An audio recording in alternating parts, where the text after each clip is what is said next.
ආයුබෝවන් සුබ දිනයක් ඔබට රජයේ රැකියා පියස YouTube channel එකට කවදාවත් වගේම සෙනෙහසින් ඔබ සෝද්ද සිතින් පිළිගන්නවා. ඒ වගේම රජයේ රැකියා පියස YouTube channel එකෙන් රජයේ රැකියාව මෙන්ම විදේශ රැකියා තොරතුරු අපි ඉදිරිපත් කරන බව ඔබ දන්නවා. ඒ වගේම එසේ බලමින් අපේ channel එක බලන පරිශීලනය කරන ඔබට අපේ ගෞරවය පිරිනමනවා මුලින්ම. ඒ වගේම අද මම ඔබට ඉදිරිපත් කරන්නේ කැනඩාවේ පවතින රැකියා අවස්ථාවන් පිළිබඳව. කැනඩාවේ කන්ස්ට්‍රක්ෂන් වර්කර් තනතුර සඳහා ඉදිකිරීම් කම්කරු තනතුර සඳහා තිබෙන පොරපාඩු පිළිබඳවයි මම අද ඔබට තොරතුරු ඉදිරිපත් කරන්නේ. කැනඩාවේ එඩ්මන්ටන් නගරයේ The Crew Construction Limited කියන ආයතනය තමයි මේ පොරපාඩුව ප්‍රසිද්ධ කරලා තියෙන්නේ. කැනඩාවේ එඩ්මන්ටන් නගරයේ The Crew Construction Limited කියන සමාගම තමයි එඩ්මන්ටන් නගරයේ පිහිටා තියෙන සමාගම තමයි මේ තනතුරු පුරපාඩු තියෙන බව සඳහන් කරන්නේ. කන්ස්ට්‍රක්ෂන් වර්කර් තනතුර සඳහා පුරපාඩු පිළිබඳ විස්තරය. ඔවුන් මෙහිදී සඳහන් කරන ඔබට පැයකට US ඩොලර් 26ක් ගෙවන බව සඳහන් කරලා තියෙනවා. මේකට අතරම ගත්තොත් එහෙම පැයකට මේ ගෙවන ඩොලර් ප්‍රමාණය සාමාන්‍යයෙන් අනිකුත් ආයතන වලට වඩා සුවිශේෂී. ඒ කියන්නේ අනිත් අය පැයකට ඩොලර් 17 18 20 22 21 වගේ ගණන් ගෙවනකොට 25 ගණන් මේ ආයතනයේ ගෙවනවා ඩොලර් 26ක්. ඒක විශේෂත්වයක්. ඒ කියන්නේ වැඩි වැටුපක් ඔබට ගෙවනවා. ඒ වගේම සතියට පැය 40ක් ඔවුන් වැඩ කරන සීමාව දක්වලා තියෙනවා. වැඩ කළ යුතු සීමාව. ඒ කියන්නේ ඔබ අනිවාර්යෙන් වැඩ කරන්න ඕනේ පැය 40ක් සතියට. ඊට අමතරව ඔබට පුළුවන් ඔබේ කාලය අරගෙන ඔබට අනිකුත් වෙලාවල් වල, ඒ කියන්නේ මේ ආයතනයේ වැඩ කරන වෙලාවල් දක්වලා තියෙනවා. හිමිදිරි පාන්දර, උදෑසන, දවල් කාලය, ඊළඟට සවස, සතියන්ත මේ විදිහට සඳහන් කරලා තියෙනවා. ඔබට මේ හැම වෙලාවෙම පැය ගානක් තමයි වැඩ කරන්න වෙන්නේ. ඒ වගේම කියන්න ඕනේ මේ සඳහා රැකියා බලපත්‍රය පර්මිට් එක වර්ක් පර්මිට් එක ඔවුන් නොමිල් ලබා දෙනවා. නැත්නම් රජයෙන් මේ ආයතනයෙන් මේව ලබාගෙන ඔබට නිකුත් කරනවා කියලා කියනවා. ඒ නිසා ඔබට රැකියා බලපත්‍ර ලබා ගැනීම පිළිබඳව ගැටලුවක් ඇති වෙන්නේ නැහැ. මොකද කැනඩාවේ රැකියා කිරීම සඳහා විදේශීය රටවලින් එන අයට මේ රැකියා බලපත්‍රය ලබාගෙන තියෙන්න ඕන.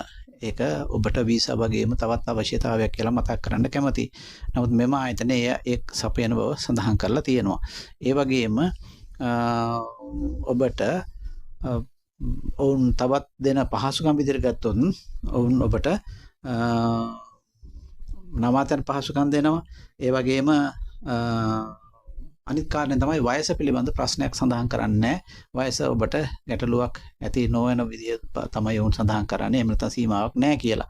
ඒ වගේම මම ඔබට කිව්වා පැය 40 වැඩ කරොත් සතියට පැය 40ක් අතෝ මාසෙට ඒ වගේ 4 ගුණයක් වැඩ කරන්න පුළුවන්. එහෙම වැඩ කරොත් ඔබට සාමාන්‍ය ලබන වැටුප සාමාන්‍ය මේ දීමනා එහෙම නැත්නම් මේ OT ඔබ කරන ඒවා අමතර පැය ගණන් නැතුව අර සාමාන්‍ය දවස් ගන්න කියන්නේ සෙනසුරාදා දීරිදා හෝ සවස් කාලයේ හෝ මේ විදිහට වැඩ කරන්න ඔබට පහසුකම තියෙන කාලවල වැඩ නොකර ඔබට පැය 40 හැම දවසේ සතියේ වැඩ කරන දින පහේ පැය 8ක් වැඩ කරොත් ඒත් ඔබට රුපියල් 13,000ක් උපයන්න පුළුවන්කම තිබෙනවා. අර කරුණු ගත්තාම ඔබට ඊට වඩා තවත් ලොකු වැටුපකට යන්න පුළුවන් කියන එක තමයි අපේ විශ්වාසය. ඒ වගේම මෙහිදී කියන්න ඕනේ මේ ආයතනයේ රැකියා පිළිබඳ පුහුණුවක් ඉල්ලන්නේ නැහැ. රැකියාව පුහුණුවක් ඉල්ලන්නේ. නමුත් අපි දන්නවා කන්ස්ට්‍රක්ෂන් ලේබර් කියලා කිව්වහම ඉදිකිරීම් ශාස්ත්‍රයේ ඉදිකිරීමේ වැඩබිම් වල වැඩ කරන්න තමයි මේ තනතුරු වලට පුද්ගලයන් හොයන්නේ බඳව ගන්නෙ. ඔවුන් ඉදිකිරීම් මා සඳහන් කරනද Crew Construction Limited කියන ආයතනය ගොඩනැගිලි ඉදි කරනවා වගේම ඉදිකිරීම් නඩත්තු කිරීමේ කටයුතු කරගෙන යනවා කියලා කියන. අලුතෙන් ගොඩනැගිලි ඉදි කරනවා. ඒ වගේම ගොඩනැගිලි තියෙන ඒවා නඩත්තු කරනවා. මෙහිදී ඉදිකිරීම් වලදී කරන්නේ නිවාස වල ඒවා කාර්යාල සහ ව්‍යාපාරික ස්ථාන කාර්මික කම්හල් ඒ වගේම මහජනයා පොදු නිවාස මේ ආදී විදිහට ගොඩනැගිලි පිළිබඳ විස්තර දක්වලා තියෙනවා. අන්න ඒ වගේ නිවාස ඉදිකිරීම, ඒ කියන්නේ අත්තිවාරම් දැමීම, ඒවා ඉතලා බිත්ති බැඳෙන එක, වහල ගහන එක, මෙන්න මේ විදිහට කියනවා වැඩ ගොඩක්. ඔබ දන්නවා නිවාසයක් නැත්නම් ගොඩනැගිල්ලක් ඉදි කරනකොට කරන ක්‍රියාකාරකම්. මෙන්න මේ සියල්ලේම කටයුතු තිබෙන බව සඳහන් කරනවා. ඊට අමතරව කියනවා ඒවා සඳහා සහාය වෙනවා වගේ ගොඩනැගිලි ද්‍රව්‍ය, ඉදිකිරීම් ද්‍රව්‍ය, මේවා වැඩබිමට ගෙන යාම සඳහා පැටවීම, වැඩබිමදී ඒවා බාන එක, ඒ වගේම කොන්ක්‍රීට් මිශ්‍රණ සඳහා මැෂින් ක්‍රියාත්මක කිරීම, ඊළඟට කොන්ක්‍රීට් ඒ දාන්න අවශ්‍ය ස්ථාන වලට අවශ්‍ය පහසුකම් සපයා යන්ත්‍ර සූත්‍රය පහසුකම් සකස් කර ගැනීම, මෙන්න මේ විදිහට විශාල මේ ඔබේ සේවයේ තියෙන කාර්යයන් ගණනාවක් වුන් සඳහන් කරලා තියෙනවා. මේ වෙද්දී සඳහන් කරනවා වුන් විශ්වාසවන්ත කාර්යක්ෂම වැඩ කරන අයට තමයි අයදුම් කරන්න කියලා කියන්නේ. මේක ඊටාම වැදගත් කාරණයක්. මොකද්ද විශ්වාසවන්තතා කාර්යක්ෂම භාවය. වැඩපළක මේ වගේ තැනක වැඩට ගන්නේ ඔබ දන්නවා දැන් මම මේ සඳහන් කරා විදේශීය අයත් දේශීය අයත්ටත් මේ ආයතනයේ සඳහන් කරලා දෙනවා කැනඩාවේ ඉන්න අයට අයදුම් කරන්න පුළුවන් කියලා. ඒ වගේම తాවකාලික වීසා බලපත්‍ර ලබාගෙන ඉන්න අයට අයදුම් කරන්න පුළුවන් කියලා සඳහන් කරලා තියෙනවා. එතකොට ඒ වගේම කැනඩාවේ හෝ කැනඩා රටක හෝ ඔබ වැඩ කරනවා නම් ඔබට පුළුවන් දැන් මේ ආයතනයට අයදුම් කරන්න. ඔබේ අයදුම් පත්‍රය ශ්‍රී ලංකාවේ ඉන්න අය වගේම ලෝකයේ විවිධ රටවල් ඔබ ගිහින් සේවා කරන බව අපි දන්නවා. ඒ අය අපේ channel එක බලනවා, රැකියාව සොයමින් ඉන්න බව අපි විශ්වාස කරනවා. ඒ නිසා ඔබ සියලු දෙනාටම මම මතක් කරන්න කැමතියි ශ්‍රී ලංකාවේ ඉන්න අයටත් විදේශගත වෙලා යම්කිසි රැකියාවක නිරත වෙලා ඉන්න අයටත් ඔබට පුළුවන් කැනඩා මේ තනතුර සඳහා අයදුම් කරන්න පුළුවන්. ඊළඟට මතක් කරන්නම් කොහොමද ඔබ මේකට අයදුම් කරන්නේ. මේ තනතුර සඳහා ඔබට අයදුම් කරන්න විශේෂ කාර්යයක් නෑ. මේ වීඩියෝ අවසානයේ ඩිස්ක්‍රිප්ෂන් වල පළමු කමෙන්ට් එකේ සඳහන් ලින්ක් එකෙන් ගියපුවාම ඔබට පුළුවන් මේ රැකියාව විස්තර ඇතුළත් කර දෙන ඇප් එකට යන්න. ඔබ ඒ ඇප් එකෙන් ඔබට පුළුවන් මේ රැකියාව මේ ආයතනයේ නම අනුව ඔබට පුළුවන් තනතුරු අනුව හොයාගන්න. ඒ වගේම තමයි ඔබට අවශ්‍ය නම් මේ තනතුර විතරක් නෙවෙයි, අපි දන්නවා අපේ channel එක බලන බොහෝ දෙනා තවත් වෙනත් තියෙන වීඩියෝන් නරඹන බව. මොකද ඒ වගේ මේ විස්තර ඔබට වැදගත් වෙනවා. ඒ නිසා ඔබ ඒවත් නරඹන බව දන්නවා. ඔබට පුළුවන් තවත් රැකියා අවස්ථාවන් ගණනාවක් අපි ප්‍රසිද්ධ කරලා තියෙනවා.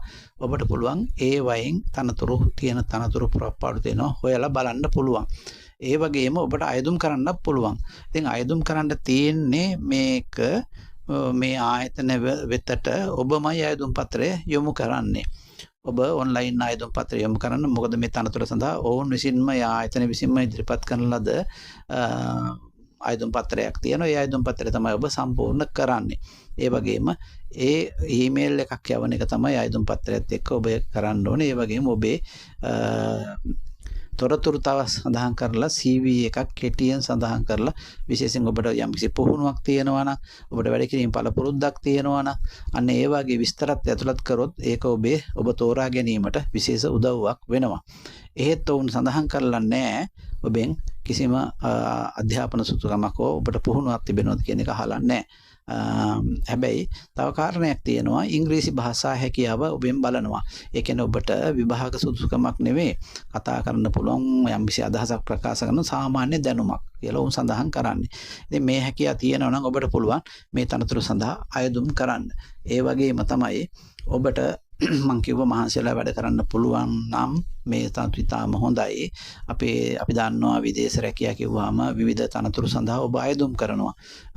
නමුත් මේ තනතුරු වලට ලැබෙන වැටුප් එක ගත්තාම අපි ඉහළ විභාග සුසුකම් සහිත අයත් අයදුම් කරනවා.